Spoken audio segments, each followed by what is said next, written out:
Là aujourd'hui vous avez de la chance, nous allons d'un bout à l'autre et nous avons toute la chaîne alimentaire du cinéma. En commençant par celui par qui tous les malheurs arrivent, c'est-à-dire celui qui a la mauvaise idée de vouloir faire des films, le réalisateur. Le réalisateur il est à ma gauche, c'est Jean-Claude Guiguet, qui a réalisé 3 longs métrages, Les Belles Manières, Faubourg Saint-Martin et Un Mirage. Le Mirage je crois que c'était 90, 89 92, et qui prépare actuellement donc son 4e long métrage. Et justement, vous allez voir comme quoi c'est compliqué de monter un film, il le dira tout à l'heure. Et il va aussi parler au nom de son producteur. Le producteur n'est pas là, mais il va dignement le représenter. Et le producteur du prochain film donc, de Jean-Claude Guiguet, c'est Frédéric Bourboulon, qui est de la société Little Bear, la société de Bertrand Tavernier, qui ne produit donc pas que des films contre les mines antipersonnelles, mais qui fait aussi donc, des longs métrages. Et j'aimerais en fait, poser la première question à Jean-Claude Guiguet. Et j'ai lu dans un entretien, il n'y a pas très longtemps, que vous disiez qu'il n'y avait plus que 20 000 personnes curieuses à Paris. Curieuses, hein? Oui, curieuses. C'est-à-dire qu'ils peuvent être curieuses. Approchez-vous, les micros. Qui peuvent être curieuses. D'abord, est-ce que ce film, vous le revoyez à la hausse, à la baisse? Et qu'est-ce que ça vous, pour vous, qu'est-ce que ça évoque en vous? Donc l'arrivée de cette peut-être nouvelle manière de projeter les films en banlieue. Je vais d'abord répondre aux 20 000. Vous savez que la Chartreuse de Parme est élue par 1200 personnes. Bon, l'important c'est que Stendhal l'ait écrite. C'est la première chose. Sinon, que m'inspire le... Comment vous voyez, vous, l'indépendance actuellement? Oh non, c'est une question beaucoup trop large. Ben oui, mais vous y êtes plongé. Vous êtes en train de préparer votre 4e film. Pour vous? Oui. Vous avez fait 3 films, en fait. Vous avez fait déjà 3 longs métrages à plusieurs années d'intervalle. Il y a forcément une pente, ou alors c'est la stabilité complète. Et en gros, on a les mêmes données aujourd'hui qu'avant. C'est à peu près aussi facile, aussi difficile quand on essaye de rester pur ou indépendant de monter son film. Ou est-ce qu'il y a une pente? Dans ce cas-là, est-ce qu'à votre avis, la pente remonte ou est-ce qu'elle baisse? Ben, bizarrement, je croyais que ça allait être plus facile. Et c'est plus difficile, mais je ne suis pas sûr que ce soit lié à des questions économiques. En fait, enfin, ça m'embête infiniment de parler de moi, parce que je n'ai aucun intérêt. Vraiment, je ne suis pas un sujet très intéressant. Mais en ce qui me concerne sur ce projet-là, c'est plus difficile pour une raison stupide de scénario. C'est-à-dire qu'il ne va pas dans le sens du poil.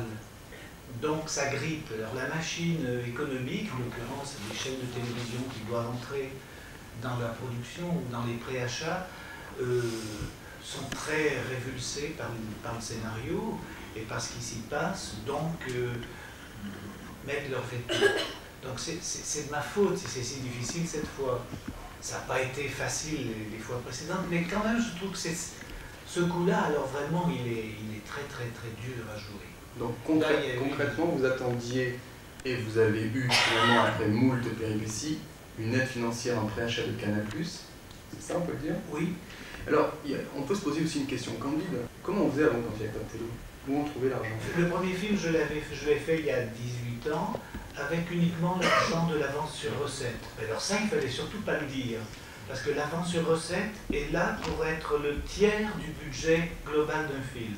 Alors on raconte, on met des chiffres qui sont plus ou moins imaginaires, et puis on présente le dossier, et bon, voilà. Donc moi je sais que le premier, je l'ai fait avec l'avance sur recette. Le second, d'ailleurs, on vous parlait de Toscan tout à l'heure. Quand Toscan a vu le film, il m'a dit, il a coûté combien votre film? Alors moi, je sais qu'il avait coûté 800 000 francs. J'ai dit dans son bureau, il a coûté 1 400 000.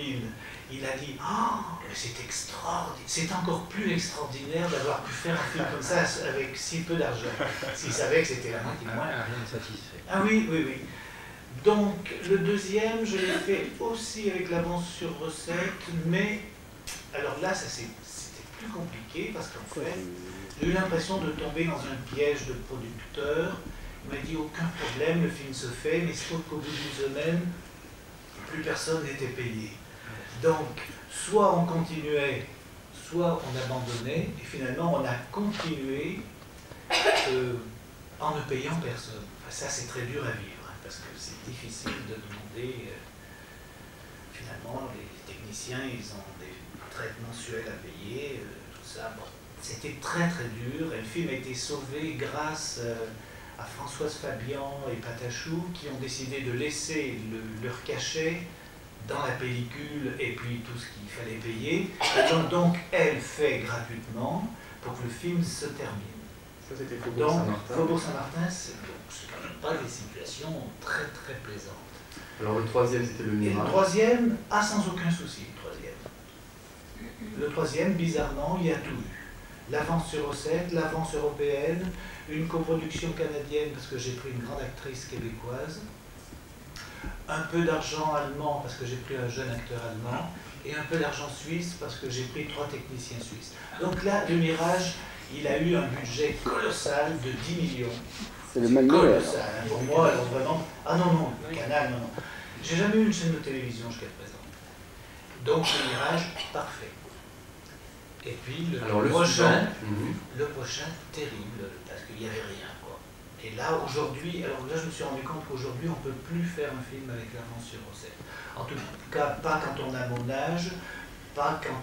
parce que un jeune homme qui sort de la FEMIS, qui a tous ses copains techniciens, peut les prendre pendant 8 semaines ou 3 semaines pour travailler gratuitement. Tout le monde est très enthousiaste. Mais là, moi, dans mon cas, je n'ai pas autour de moi 20 personnes qui pourraient jouer ce coup-là. Et moi-même, je suis trop fatigué moralement pour pouvoir avoir cette espèce d'énergie qu'on a quand on a 25 ou 30 ans pour faire des films. Voilà. J'ai beaucoup donné sur ce plan-là, mine de rien. Donc là, ça suffit. Cette fois, c'était soit un film relativement décent, soit c'était j'abandonnais. Et donc la condition sine qua non pour le prochain long métrage était le préachat de Canal+. Canal+, ou Arte, ou France 2, une chaîne. Il n'en fallait pas 2, il m'en fallait une. Et quel est l'impact sur l'indépendance du film? Quand Canal+ décide de mettre de l'argent sur un nouveau film, pour la première fois, est-ce qu'ils ont droit juridiquement de mettre le nez dans le scénario? Quelles sont les concessions que l'on fait? Est-ce qu'on se met en recherche de comédiens entre guillemets plus porteurs? Non. Non, là je dois dire que je ne sais pas pourquoi ils sont revenus sur leur décision qui était négative il y a 6 mois, mais en tout cas, il est clair qu'ils ne demandent strictement rien. La liberté est totale. D'abord, je pensais que j'avais été très insolent parce que j'avais écrit plusieurs articles contre Canal+ pendant 1 an ou 2, et je m'étais dit, je dois être sur une liste rouge. Oui, vous y êtes, mais maintenant, comme il est viré, vous pouvez le revenir. Ah, mais vous pensez qu'il est viré? Non, C'est pas juste sur n'importe quoi. Est-ce qu'on peut savoir, Jean-Claude Guiguet, par exemple, quels sont les liens que vous avez actuellement avec votre producteur, donc Little Bear, qui est la société, qui est la société de Bertrand Tavernier, puisque votre film, depuis combien de temps votre film est-il fini d'écrire, le long métrage que vous avez tourné, en gros? 2 ans. Quels sont les rapports qu'on garde en 2 ans avec un producteur? Ah ben celui-là, je l'ai trouvé récemment. Donc je connais depuis la série de L'amour est à réinventer que lui avait produit, et c'est sur ce projet, voilà, c'est sur ce projet-là que nous avons copiné en fait. Voilà. Donc il s'est très gentiment intéressé à mon cas.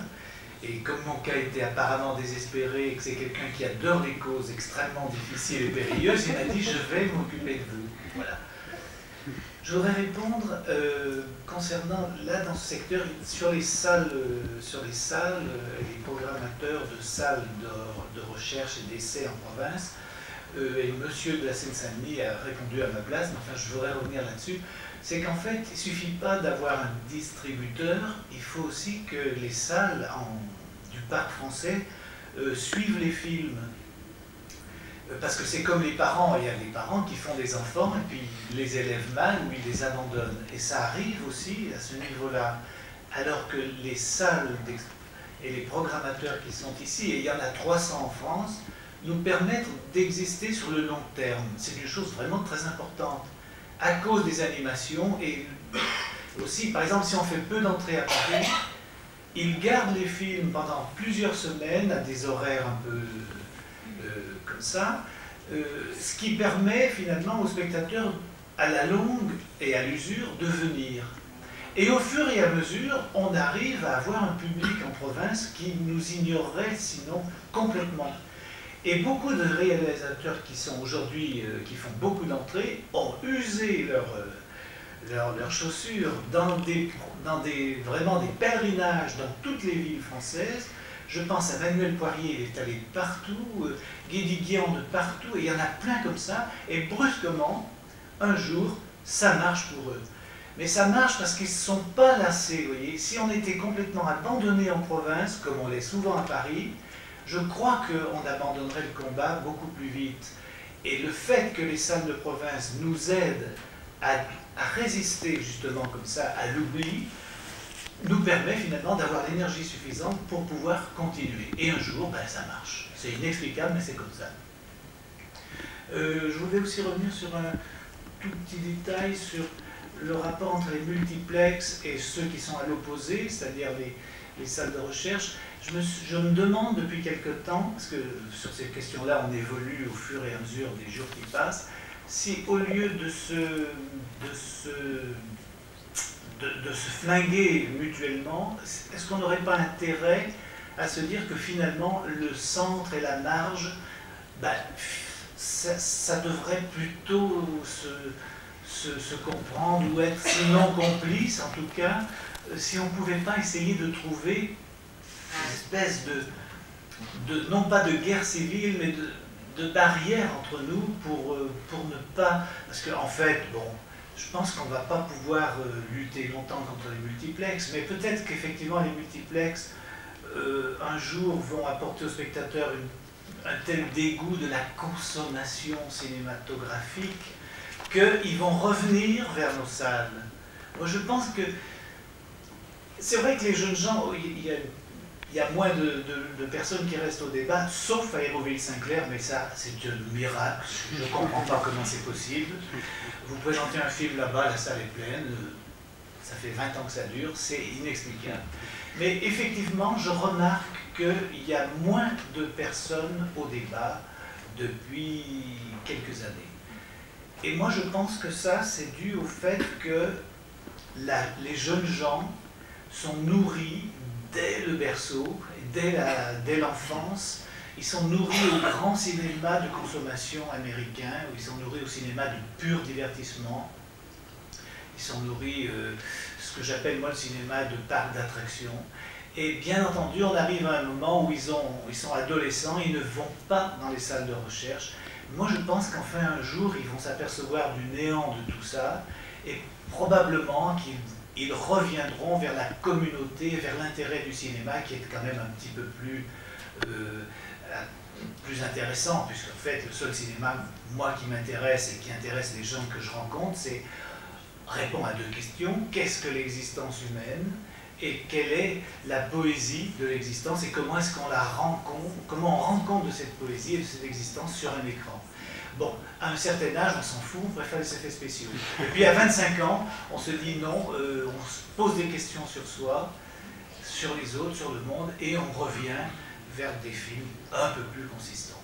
Donc, je suis personnellement pas vraiment pessimiste. Et tant pis pour les multisalles. Pour les multisalles.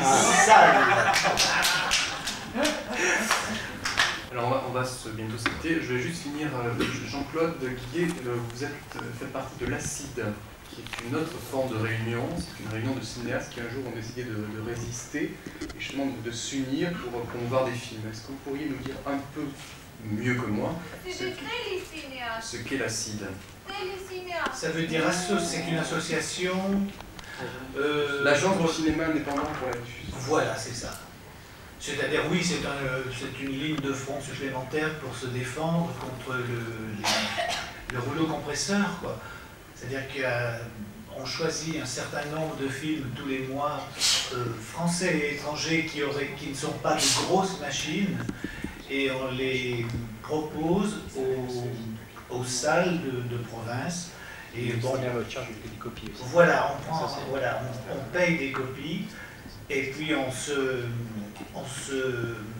assure une animation dans les salles qui vont programmer ces films-là.